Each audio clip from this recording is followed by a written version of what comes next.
Kamusta pong muli mga kabayan? Nagbabalik po muli inyong katambay, si Katambay Manong po. Samahan niyo po muli, magkomentuhan po tayo. Magandang umaga po muna, tanghali, hapon, gabi. Madaling araw po sa atin lahat, saan man sulok ng bansa o mundo tayo naroon. Naway maingatan po tayo. Umpisa na po natin mga kabayan, komentuhan po natin. Ito pong mga nakaraang araw po, pinahayag po at pinasabog po ni Ka Eric. Kilala naman po natin si Ka Eric. Ito po yung dating rebelde na nagbalik loob. At ito po yung grupo po ng CPP, NP, NDF.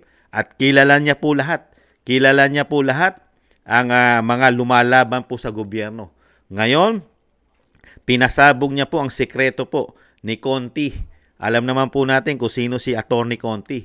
Ito po yung yung gigil na gigil. Gigil na gigil po na ipakulong sa ICC ang dating Pangulong Duterte. Ito po si Conti. Ito po ang pinasabog ni Ka Eric at yung sinasabi pong sikreto po ng gobyerno kasama po siyempre po kauna-unahan ng Pangulong Marcos kung ano ang sikreto ng Pangulong Marcos at ng grupo ng CPP, NP, NDF. Ito po ang pinasabog ni Ka Eric, lalong-lalo po ang abogado dahil alam naman po natin ito abogado na ito. Nagsalita rin po ito nung panahon po na pumuputok yung issue ng droga ay pinagtanggol din po nito si General Marbil, lalong-lalo sa paggamit daw po ng droga na hindi maituturing na ito ay masamang bisyo, bagkus nakakatulong pa.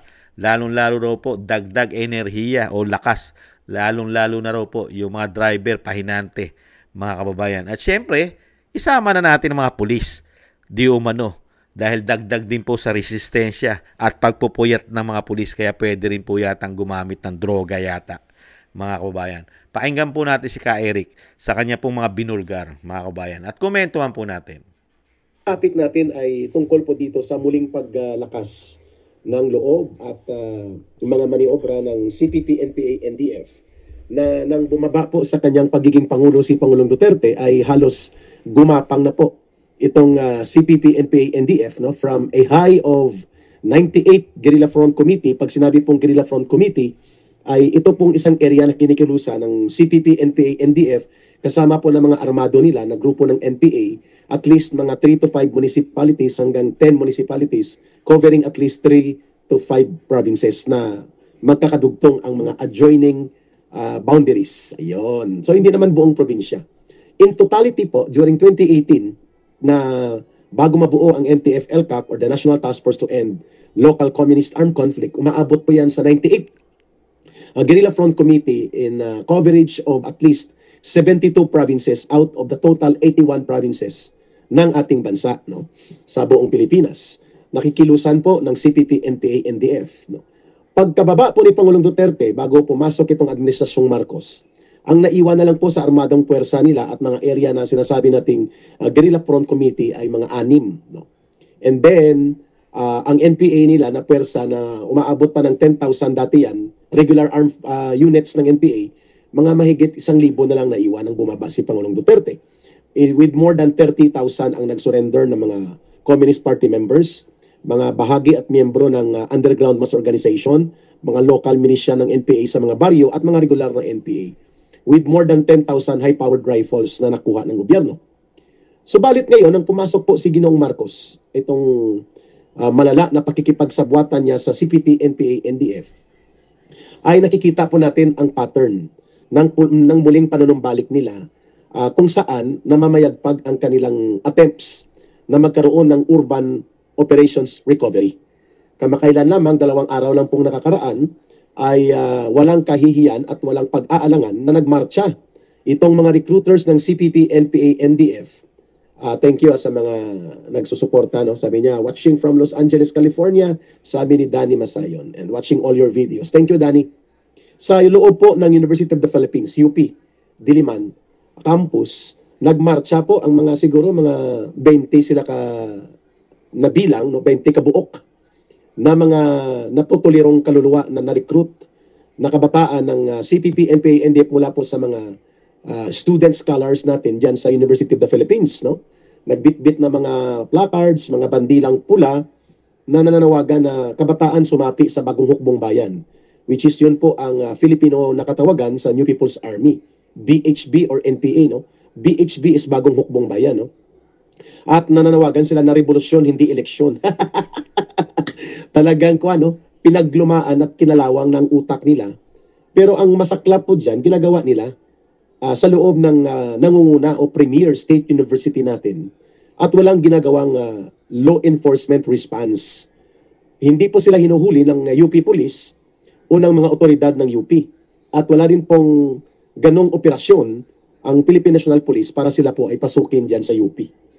At pinapababayaan lang sila. Bagamat ang kanilang recruitment ay hindi ganon kalawak at hindi ganon kadami, pero one Filipino youth recruited is one too many. Ibig sabihin po hindi yan sa bilang, kundi sa ginagawa nila na patuloy na pagwasak at pagsira sa kinabukasan ng kabataang Pilipino. Lalo pa po at ginagastusan, tinutustusan at pinupunduhan po ng buwis ng mamamayan ang mga gastusin sa pagpapaaral sa mga scholar na ito na nasa loob ng University of the Philippines, no? At iba pang mga state colleges and universities, no? Kaya marapat lamang Ed's Adventure Vlogs na from Vancouver na ito'y punahin at ipanawagan natin na dapat imbestigahan at gawa ng hakbang ng gobyerno at ng police at ng armed forces itong patuloy na mga akto ng terorismo na mantakin mo sa loob ng UP campus. Mananawagan ka ng panawagan na mag-recruit sa NPA, sumama at sumapi sa NPA at isulong ang revolusyon at hindi eleksyon ang dapat solusyon. At walang ni isa mang naaresto dito sa mga natulirong kaluluwa ng mga naluloko at nalalaso ng utak na kabataan na nag-aaral sa UP. So, ito po ay dapat punahin. Ito po dapat ay bantayan at nararapat po na ito hindi papayagan. Ang mga kagaya po kung bakit mayroong mga Cristina Conte na abogada ng ICC dito sa Pilipinas, na siya po ang nagmaniobra, kasama po dito ang grupo na binuo ng Communist Party of the Philippines, ang NUPL, o National Union of Patakas Lawyers, kasi tagapagpatakas ng mga NPA yung NUPL, ay mga abogado ito na na-recruit ng kabataan pa nila sa loob ng Kabataang Makabayan, which is the underground organization of the CPP, NPA, NDF, or UGMO in the youth and student sector. At mula doon, na-recruit sila sa Communist Party of the Philippines. Yung iba nag-NPA, yung iba na natiling Communist Party cadre dito sa urban areas. At mayroon din dyan dito sa Canada. Mga grupo ng Bayan, Canada, Anak Bayan, Gabriela, Migrante. These are front organizations. Pero itong sa UP, hindi lang po ito sila nagmarcha na parang mga nagrarally lang ng ordinaryo ang kanilang mga layunin o mga panawagan. Bit-bit nila ang mga placards at sila ay nagmarcha sa loob ng UP at nananawagan na magsampa at mag-recruit ang kabataan papunta sa NPA. Yan po ang resulta kung pabaya ang gobyerno at ang malala pa ay nakikipagsabwatan ang isang bahagi ng gobyerno na ito ni Marcos through the courtesy ng kanyang pinsan na si Martin Romualdez. Ayan. Brother June, Pastor June Lopez, magandang gabi po. Suot ko na ang iyong donation support na kontralamig. Kahit pa paano po, kanina nakita ko 1 degree centigrade, no? So, at mukhang papalo ito sa 0 degree centigrade ang area ko dito sa Ontario area ng Canada. So, mga kababayan, this is very disturbing na ang mga kabataan na supposedly ay magiging leader ng ating bansa, ng ating iba't ibang larangan at sangay ng lipunan, at tinutustusan ng kanilang pag-aaral, best education being funded by the people's money, ay libreng-libre na ang kanilang utak nilalason at hinihikayat sila at tuloy-tuloy na nire-recruit para maging terorista. Yung tinatawag na terrorist grooming inside UP ay pinapabayaan lang ng mga namumuno ng University of the Philippines. Walang arrest na nangyari. Wala man lang operations ang Philippine National Police dyan as coordinated by the UP authorities. These are dangerous signs na namamayagpag muli at lalo pang lumalakas ang loob ng CPP, NPA, NDF na labagin po ang batas sa Pilipinas na anti-terrorism law. Ayun. Kaya nararapat po ito i-point out natin. Sapagkat kung mayroon pong seryoso na Totoo po yung mga tambay. Mahaba pa po ito. Pwede po natin talakayin po ito at pakinggan kay Ka Eric po mga tambay. Alam naman po natin si Ka Eric ay nanganib din po ang buhay. Kaya po siya umalis din po ng Pilipinas, si Ka Eric mga tambay. At ayon na rin po sa napakinggan natin, mukha po siya ay nasa Canada. Nasa Canada po at alam naman po natin ang Canada ay napakalamig na bansa. Mga tambay, nabanggit niya pa na mukhang magiging below zero pa raw po sa lamig ang kanyang napuntahan sa Ontario, Canada po ba? ang nabanggit niya. Kung hindi nagkakamali yung lingkod. Tama po yun mga kabayan eh. Di ba? Kaya nga po itong mga grupo na ito, binunyag na po, pati po si Atty. Conti. Talaga pong yan po pala talaga ay grupo ng CPP and PNDF. Mga abogado po ito na nagpapatakas at umaabsuelto sa mga NPA. Lalong-lalo po ngayon. Tahasan na pong ginagawa na po nila na lantaran na po na nagre-recruit po sa ating mga eskwelahan. Lalong-lalo po sa UP na taxpayer po nagpapaaral at gumagastos po dyan sa university po ng UP, sa ating UP. At hindi lang po yan, sa mga state university po ay gastos po ng taxpayer yan. Pero ang mapagkikita po natin ngayon ayon kay Ka-Eric ay mga kabataan na nalason po ang isip. Nalason po nitong mga komunista, mga tambay. Pero ang pinagtataka nga po natin at pinagtataka po ni Ka-Eric, nananahimik po ang gobyerno pati po ang mga kapulisan. Wala pong ginagawang aksyon. Tahasan na po. Tahasan na po nagre-recruit ang mga ito at talaga isinusulong po. Ang sinusulong po nito ay puro paglaban sa gobyerno. Pero ano kaya nangyari? Kakampi na ng mga kapulisan ng mga ganitong grupo?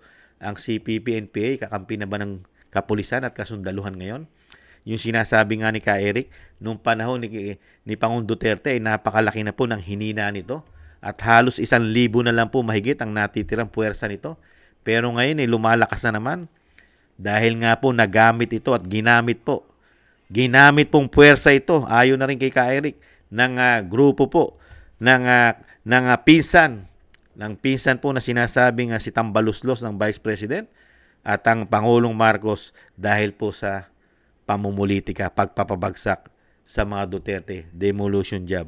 Kaya po nakakagulat po. Dahil nakita naman po natin, talagang nagsanib puwersa na po sila. Ayon na rin po kay Ka-Eric. Di ba? Nakita nyo po yung nangyari kung paano po pabagsakin at tahasan po na ito po mismo ang grupo na ito ang tumutugis, abogado.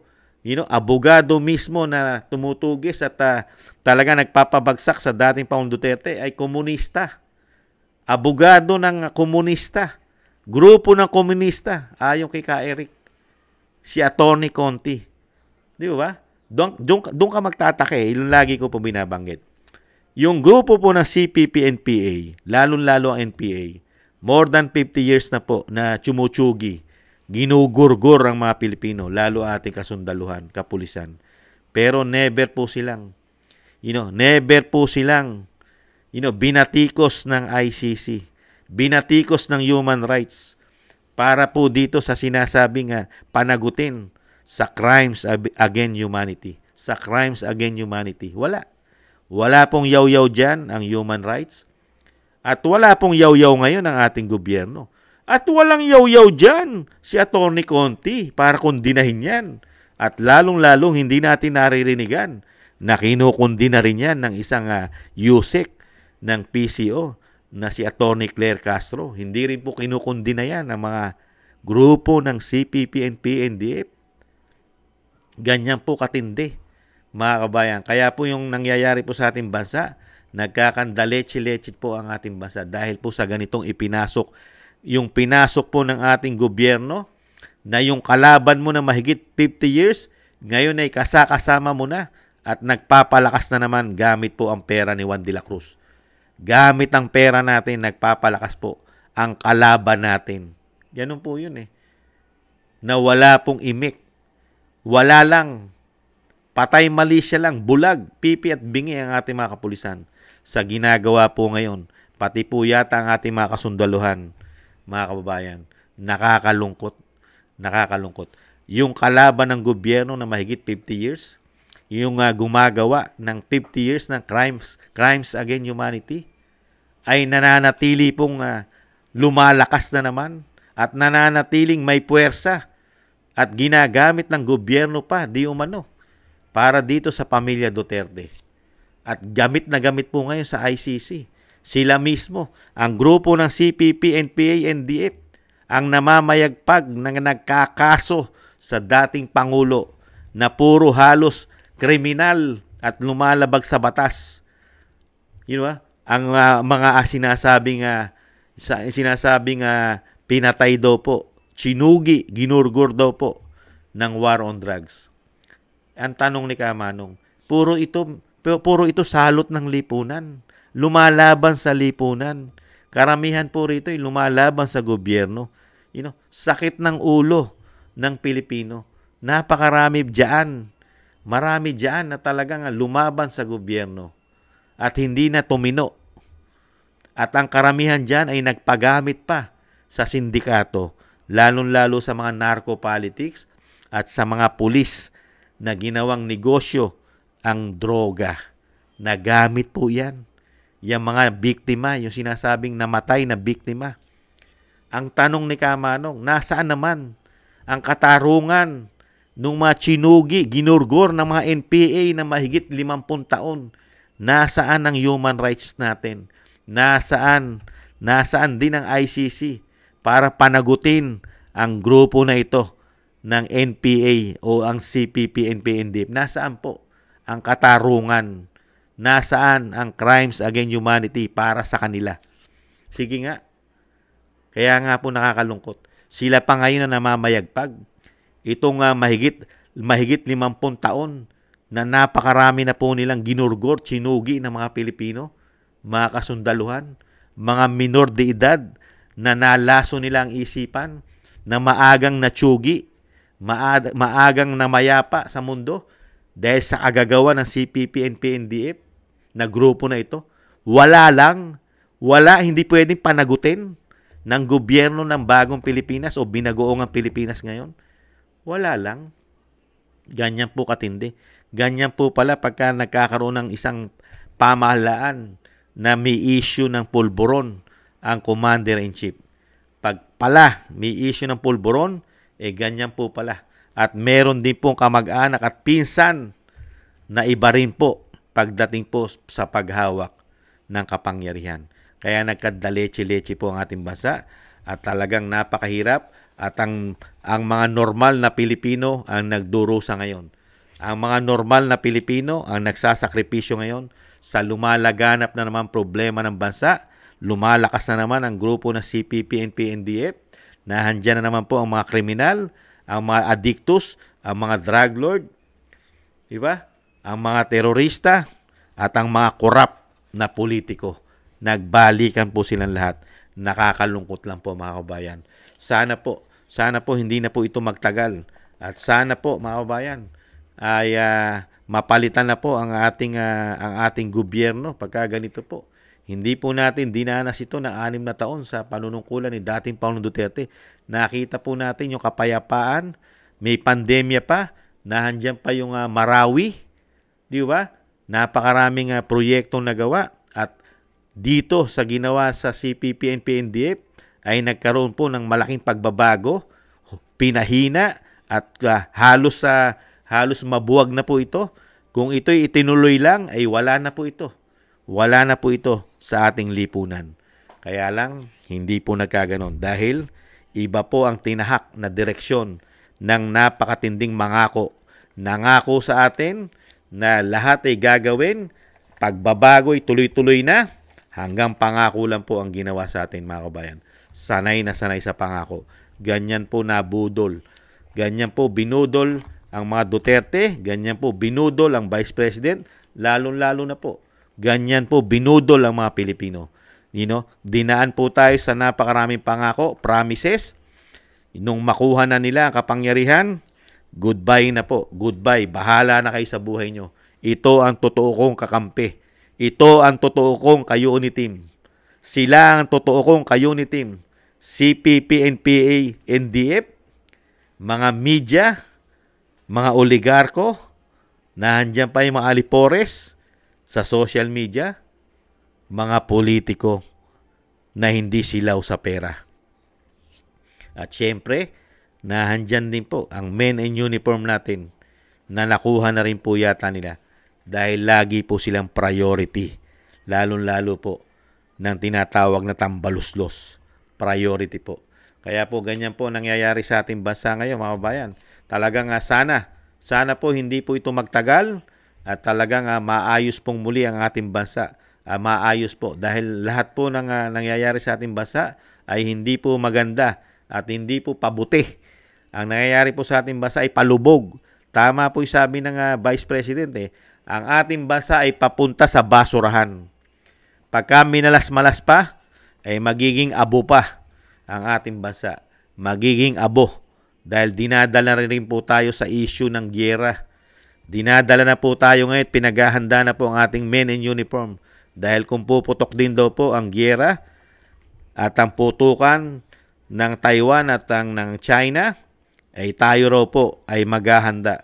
Nakita nyo po, ganyan po nila ginagawa. Ang Pilipinas ay mapahamak ang taong bayan, lalo-lalo na ang mahihirap.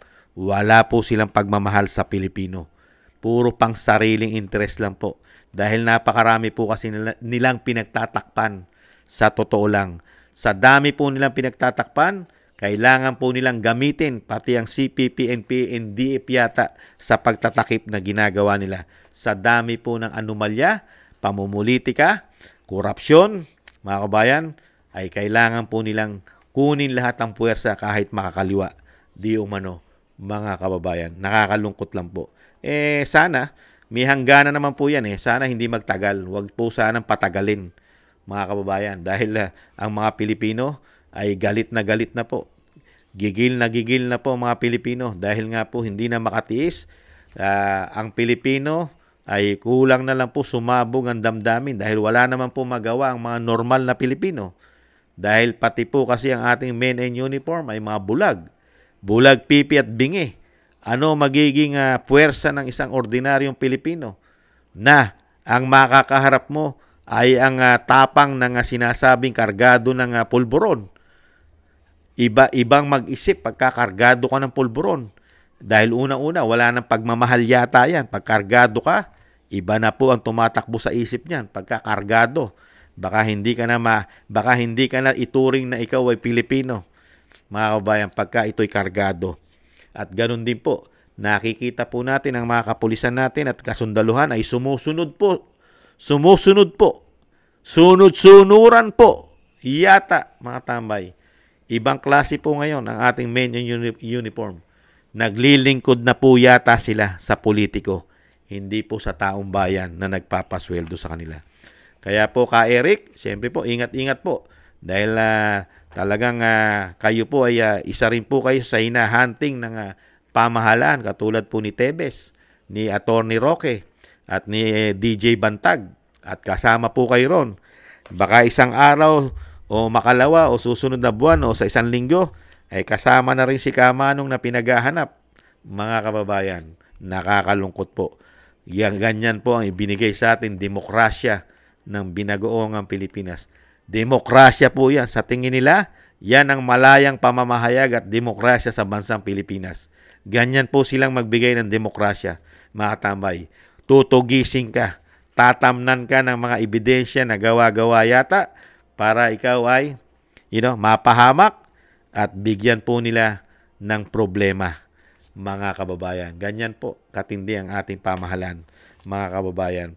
Tis-tis lang po. Sana po sa lalong mabilis ay matapos na po ang paghihirap at sama ng loob ng mga Pilipino. Lalo-lalo na po dito sa nangyayari na nagsasanib puwersa na po sila.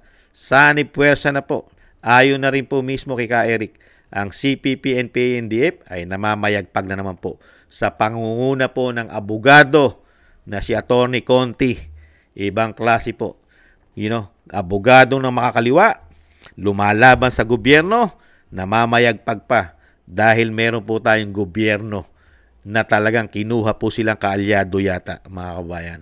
Bago po tayo magtapos, magpapasalamat muna po si Kamanong sa mga nakaagusto po at syempre po nagtitiwala po at nagbibigay po ng biyaya sa inyong lingkod. Thank you po. Shoutout po kina Gina Ray, Solid DDS ng Berlin, Germany, Kingston 123 ng Hong Kong, Jake Yahut 4531 ng California, USA, Jasmine Channel, Telma Pasaw,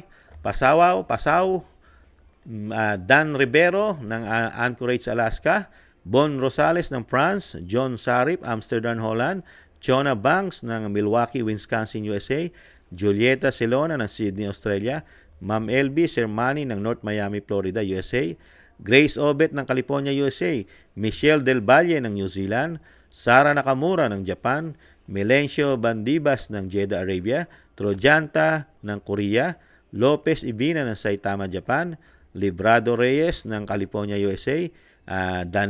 Danilo Basan Jr. ng Jubail, Saudi Arabia. Roberto Papa ng United Kingdom. 29 Narciso Esteban. Reynaldo Pexon. June De Jesus. Lee Chen. Ana Santos. Bon Rosales. Benjamin Garduque. Pepito Cabiso. Donaldson Paras ng Canada. LKD 459 ng Belgium. Hermogenes Maramag. Manuel Ramos na Nershin 85 Kingdom of Saudi Arabia. Richard Macelones. Dennis Velasco. Ani PH Vlog Official. Richard Macelon ng Davao City. Roberto Papa ng Blackpool, United Kingdom. Pedro Roque ng Ontario, Canada. Feliciana Vergara ng Los Angeles, California. Annalisa Besorio ng Saudi Arabia. Mel Caserna ng Israel. Veneracion Seblos. Sandy Donan ng Osaka, Japan. Just Got Lucky ng Houston, Texas. Ruth Perdos ng Kuwait. Zenaida Garcia from Italy. Shayan Nico ng Saitama, Japan. Dorina Villa ng Brussels, Belgium. Olivar Edito ng Honolulu, Hawaii. Danilo Onate at Rolly Pineda. Thank you po. Shoutout po. Mabuhay po't ingatan nawa po. At shoutout din po sa ating mga kababayan sa kasulok-sulukan po ng ating bansa. Ingat-ingat po mga kababayan. At shoutout din po sa ating mga kababayan sa buong mundo. Sa kasulok-sulukan po ng mundong may Pilipino. Mga kababayan, mabuhay po kayo ang ating mga bagong bayani. Mabuhay po't ingatan nawa po. At thank you rin po sa nakagusto ng ating tambayang mga kababayan sa YouTube at TikTok. At ganun din po sa mga nagko-comment, like, share, and subscribe. Thank you po mga kababayan. At sa muli po, isama po natin mga kababayan bago po tayo magtapos sa panalangin po na maingatan ang kalusugan at madugtungan po na mabigyan pa po ng mahabang buhay ang ating dating Pangulong Duterte at makauwi po ng mapayapa sa lalong mabilis sa ating bansa. Isama po natin sa dalangin.